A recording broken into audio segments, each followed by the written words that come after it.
കാര്യങ്ങൾ ഇവർ പറഞ്ഞിട്ടുണ്ട്. അപ്പൊ ഇതിനെ അഗെയിൻസ്റ്റ് ആയിട്ട് നിങ്ങൾ as you already told that and it has been broken down.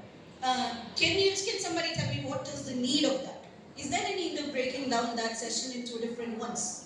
Is there a need? Have you felt? Because we have all learned from that, right? We have already gone to 10 years, plus 2 years of plus 2, and then 3 years of degree, and then coming over here for 2 years B.Ed, right? Yeah? Yes. Is there a need to break down that? Yes? Yes? You believe so, right? That's exactly we also telling us. There is a need to break down, and it is high time that we have changed. So this is a step. I wouldn't say this is exactly the thing that our nation needs, but this is a major step which has to be taken, or which should have been taken early years ago, because we have consumed a lot of time because with all the other things.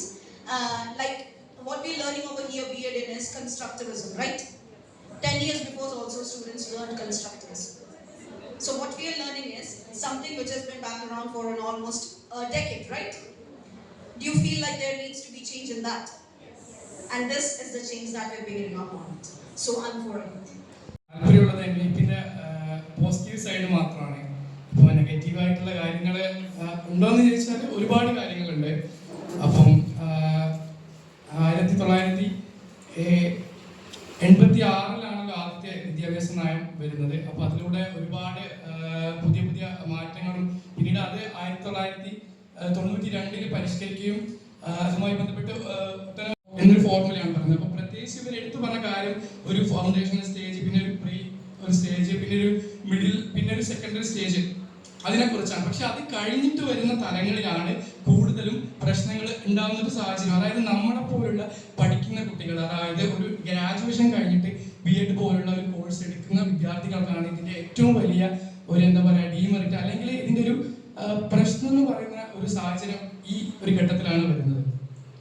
ഇപ്പം ഇതില് നമുക്കറിയാം, national education policy നമ്മുടെ ഇന്ത്യയുടെ വിദ്യാഭ്യാസ മേഖലയിൽ ഒരു വലിയ അടിമുടി മാറ്റം ഉൾക്കൊള്ളിച്ചുകൊണ്ടാണ് പുതിയ വിദ്യാഭ്യാസ നയം ഇന്ത്യയിൽ നിലവിൽ വന്നിട്ടുള്ളത്.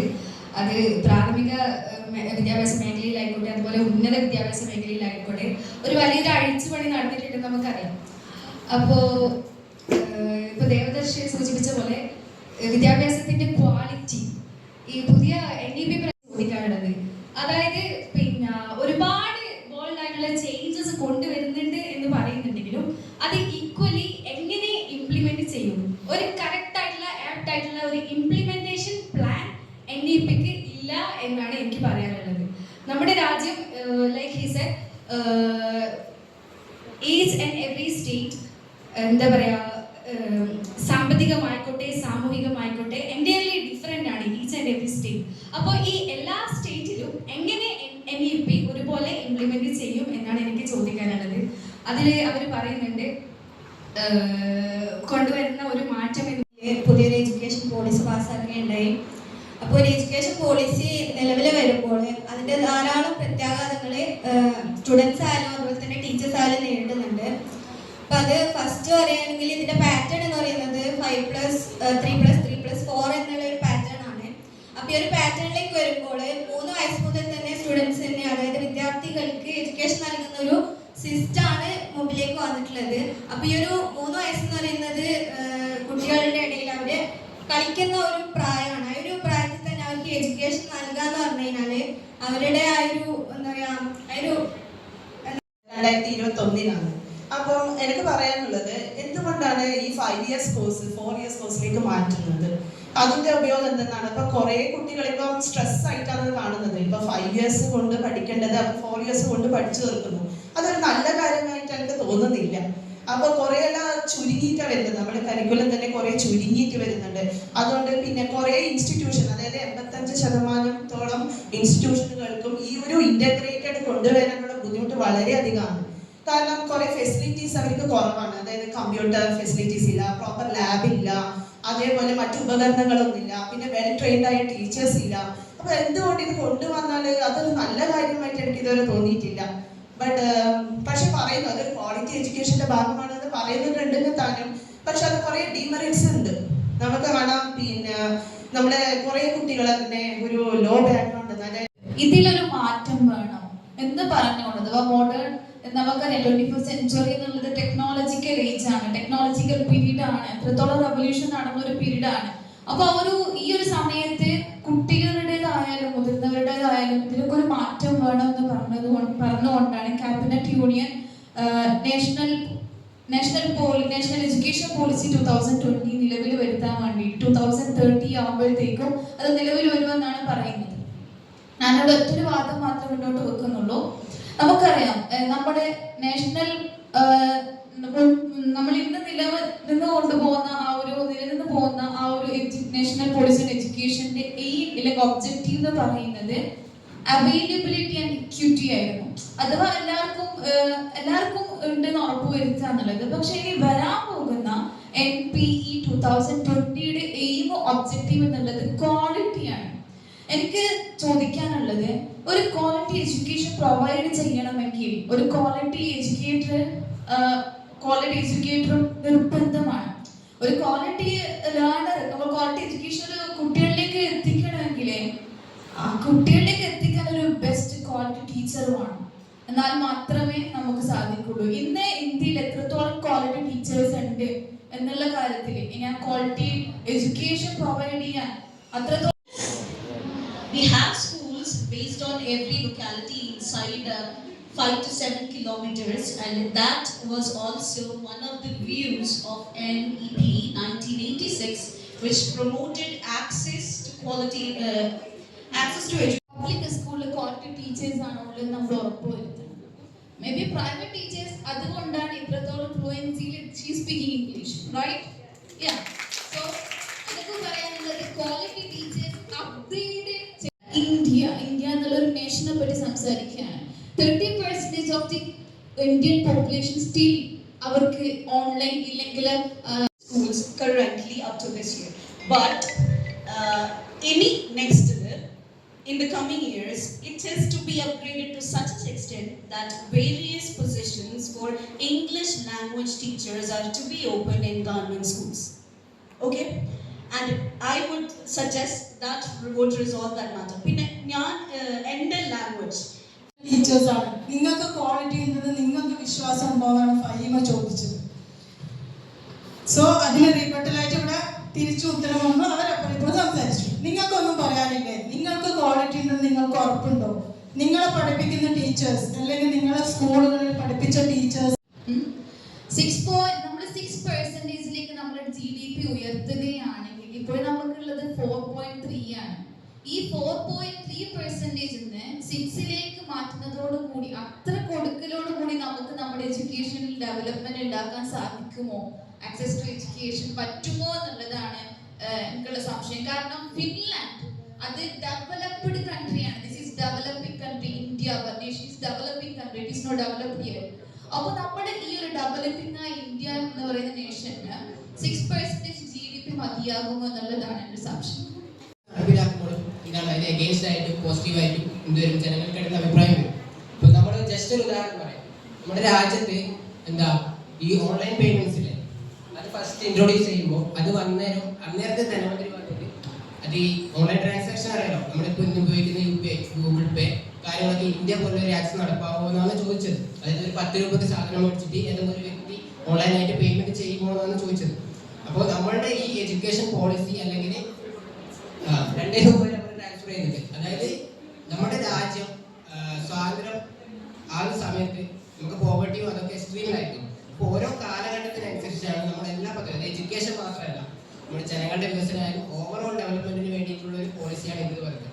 അപ്പോൾ ഇത് ഇംപ്ലിമെന്റ് ചെയ്തിട്ടേ ഉള്ളൂ, ഇത് വരാൻ പോവാണ്. അപ്പൊ അതിന്റെ ഗുണദോഷങ്ങൾ ഏറ്റവും കൂടുതൽ നമുക്ക് അറിയാൻ പറ്റുക ഇത് വന്നാൽ മാത്രമാണ്. sector, yes, it can definitely make a difference. Changes വരുമോ എന്നാണ് ഇവർ ചോദിച്ചത്. വരും എന്നാണ് ഫഹീമ പറയുന്നത്. നിങ്ങൾക്ക് എന്ത് തോന്നുന്നു? നമ്മുടെ കേരളം മാത്രം നോക്കണം. ഞാനൊരു ക്വസ്റ്റ്യൻ നിങ്ങൾക്ക് അങ്ങോട്ടേക്ക് ഇടാം. നേരത്തെ ഇവർ പറഞ്ഞ ഒരു കാര്യമാണ് 30% ഓഫ് ഇന്ത്യക്ക് ഇപ്പോഴും ആക്സസിബിലിറ്റി ഇല്ല. നമ്മളിവിടെ കാണുന്ന ഒരു കേസ് അല്ല അത്. നമ്മളിവിടെ ചിലപ്പം കാണുന്നുണ്ടാവില്ല, പക്ഷെ ഇപ്പോഴും ആക്സസിബിലിറ്റി ഇല്ലാതെ നമുക്കറിയാം. നമുക്കിപ്പോൾ ഇവിടെ ആരെങ്കിലും ആയിട്ടുള്ള സർവീസസ് അലോ ചെയ്യാൻ പറ്റാത്ത ആൾക്കാരാണ് എന്നുള്ളത് ഒന്ന് റിവിസിറ്റ് ചെയ്യണം. Because considering another point that was put forward, introducing of online banking for making purchases, India is termed as one of the greatest or one of the farthest most in going with paying through online medias. Okay, so അങ്ങനെയുള്ള ഒരു കൺട്രിയിൽ 30% who are living under without the influence of internet എന്ന് പറയുന്നത് it is something which is not accurate according to the statistics. Okay, and I don't think that is true. We have to revisit. And പിന്നെ വേറൊരു system the points that you have put forward. Okay, ഒരു policy implement ചെയ്യുമ്പോൾ even if it was the NPE of 1986, 34 years മുന്നേ NPE 1986 implement ചെയ്യുന്നത്, it was also not successful in its entirety. Okay, ഒരു policy നമ്മളുടെ കൺട്രിയിൽ introduce ചെയ്യാൻ in the sense it is not to be generalized as it should be 100% effective in all the cases. എല്ലാത്തിനും ഒരു exception ഉണ്ടാവും. For everything there will be an exception. ആ ഒരു എക്സെപ്ഷനെ അവിടെ വെച്ചിട്ട് ഇത്രയും മെജോറിറ്റി ആയിട്ടുള്ള ആൾക്കാർക്ക് ഡെവലപ്മെന്റ് കൊടുക്കാൻ പാടില്ല എന്ന് പറയുന്നതിൽ എന്താർത്ഥമാണുള്ളത്? ഒരു എക്സാമ്പിൾ പറഞ്ഞല്ലോ, അങ്ങനെ ഓരോ ക്ലാസ്സിൽ നിന്നും ഓരോ ഇൻക്ലൂസീവ് ചൈൽഡ് ഉണ്ടെങ്കിൽ എത്ര സ്റ്റുഡൻസ് അവിടെ ആയിട്ടുണ്ടാവും? That is also taken care of. We are having inclusive teachers being specially appointed to take care of that need. അതെ, Exactly. Every child matters. എല്ലാ ഇപ്പോ 100% കണക്ക് പറഞ്ഞല്ലോ, എല്ലാ ചൈൽഡും മാറ്റേഴ്സ് ആണ്. ഇപ്പോ ഡിജിറ്റൽ പ്ലാറ്റ്ഫോംസ് യൂസ് ചെയ്തിട്ടുള്ള പുതിയൊരു എഡ്യൂക്കേഷൻ ഈ പോളിസിയിൽ പറയുന്നുണ്ട്. ഇത് ആക്സസ് ചെയ്യാൻ പറ്റാത്ത എത്രയോ ലക്ഷക്കണക്കിന് വിദ്യാർത്ഥികൾ നമ്മുടെ നാട്ടിൽ ജീവിക്കുന്നുണ്ട്. റൂറൽ ഏരിയാസിൽ എത്രയോ ആൾക്കാർ, എത്രയോ സ്റ്റുഡൻസ് ജീവിക്കുന്നുണ്ട്. അവരെങ്ങനെ എഡ്യൂക്കേഷൻ ആക്സസ് ചെയ്യും? അതാണ് എൻ്റെ question. Education programme is being going to implement. അതിനെ പറ്റിയിട്ടുള്ള തെറ്റായ ധാരണ എന്ന് പറയുന്നത് ഈ 2 വർഷ ബിഎഡിനെ 4 വർഷമാക്കി എടുക്കുകയാണ്. It is not that. You are getting BEd alongside your degree that you had to while you were having it for 3 years. So it is actually a year benefit for you. Okay, it means that nammade subjects are being introduced onto the first level or the first year of the program, and there are multiple entries and exits. കൃത്യമായി served ആവാത്ത സമയത്ത് why we are thinking about quality? Who is specialized in education, inclusive education, who caters to their needs in Nalanda. That is also one of the policies included in our NEP 20. ഇതിന്റെ 3 category ആയിട്ടാണ് divide ചെയ്തിട്ടുള്ളത്. BA BCom, BSc BCom, അതുപോലെ തന്നെ BA BEd എന്ന് പറയുന്നത്. അപ്പൊ ഇതിൽ physical education ഒരിക്കലും ഇൻക്ലൂഡ് ആക്കിയിട്ടില്ല. അപ്പോൾ സ്റ്റുഡൻസിന്റെ സ്പോർട്സിലുള്ള സ്കില്ലുകൾ ഡെവലപ്പ് ചെയ്യാനായിട്ട് പ്രധാനമായിട്ടുള്ള ഒരു കോഴ്സാണ് ഈ ഫിസിക്കൽ എഡ്യൂക്കേഷൻ എന്ന് പറയുന്നത്. അപ്പൊ അതില്ലാണ്ട് നിൽക്കുന്നത് ഒരു പ്രധാനപ്പെട്ട പോരായ്മയായിട്ട് തോന്നിയിട്ടുണ്ട്. ഇത് കൂടാണ്ട് തന്നെ ഈ ഒരു 4 year BEd-ല് ഫസ്റ്റ് മുതൽ തന്നെ ടീച്ചർ ബേസ്ഡ് ആയിട്ടുള്ള എഡ്യൂക്കേഷൻ ആണ് ഇവർക്ക് നൽകുന്നത്. അപ്പൊ BEd-ന് ഇൻട്രസ്റ്റ് ഇല്ലാത്ത ആൾക്കാരും ഇത് പഠിക്കേണ്ട ഒരു അവസ്ഥ വരുന്നുണ്ട്. ടെക്നോളജി വല്ലാതെ നഷ്ടപ്പെടുക ചെയ്യുന്നത്. ഒരു ഗ്യാപ്പും വന്ന് അതിനുശേഷം ഇതിപ്പോ ചെയ്യുന്ന സമയത്ത് 3rd year വരെ അവർക്ക് അവരുടെ സബ്ജക്ട് നോളജ് മാത്രമാണ് പഠിക്കേണ്ടത്. പിന്നെ വരുന്ന പെഡഗോജിക്കൽ നോളജും പെഡഗോജിക്കൽ നോളജും 4th year വരുന്നത്. അപ്പൊ താല്പര്യം അത് BEd ചെയ്യാൻ ഇഷ്ടമുള്ളവർക്ക് മാത്രം അത് പഠിച്ചാൽ മതി. അപ്പൊ നമുക്ക് ഇതുകൊണ്ടുള്ള ബെനിഫിറ്റ് എന്ന് പറയുന്നത് ജനറൽ പേപ്പേഴ്സ് പഠിപ്പിക്കാൻ ഓൾറെഡി ഉള്ള 2 ടീച്ചേഴ്സിനെ അവരെടുക്കുന്നുണ്ടെന്നാണ് കേട്ടത്. അതെ, അവരുടെ ക്വാളിഫിക്കേഷൻ ആണ് പ്രശ്നം. ഇപ്പൊ നിലവിലുള്ള ക്വാളിഫിക്കേഷൻ നെറ്റില്ലേ? BEd and നെറ്റിന് അല്ല, ജനറൽ പേപ്പേഴ്സ് പഠിപ്പിക്കാൻ അവരുടെ PG-യിൽ നെറ്റ് ഉണ്ടെങ്കിൽ അത് കൺസിഡർ ചെയ്യും. And they are not considering ഞങ്ങളുടെ മറ്റു കാര്യങ്ങൾ പഠിക്കുന്നതാണ്. അപ്പൊ അത്രയും ഡീപ്പായിട്ടുള്ള സ്റ്റഡി ഈ 4 വർഷം കൊണ്ട് നടക്കുമോ? ഇതാണ് ഇവരെല്ലാരും ചോദിച്ചത്. ഓക്കെ, നേരത്തെ പറഞ്ഞതാണ്. പക്ഷെ ഒരു സംശയം കൂടി. അപ്പോ ഈ 5 year നമ്മുടെ മദർ ടങ് മാത്രം യൂസ് ആക്കുന്ന സമയത്ത് നേരത്തെ പറഞ്ഞു, പ്രിയപ്പെട്ട സഹോദരി പറഞ്ഞു 85% ബ്രെയിൻ ഡെവലപ്മെന്റ് നടക്കുന്നത് ആ ഒരു പ്രൈമറി സ്റ്റേജിലാണ്. അപ്പോഴും നമ്മൾ മറ്റൊരു ലാംഗ്വേജ്, നോട്ട് ഇംഗ്ലീഷ് ഓൺലി, എന്തും ആയിക്കോട്ടെ, Hindi, Arabic, Malayalam, okay, any language നമ്മൾ പഠിപ്പിക്കുന്നില്ല.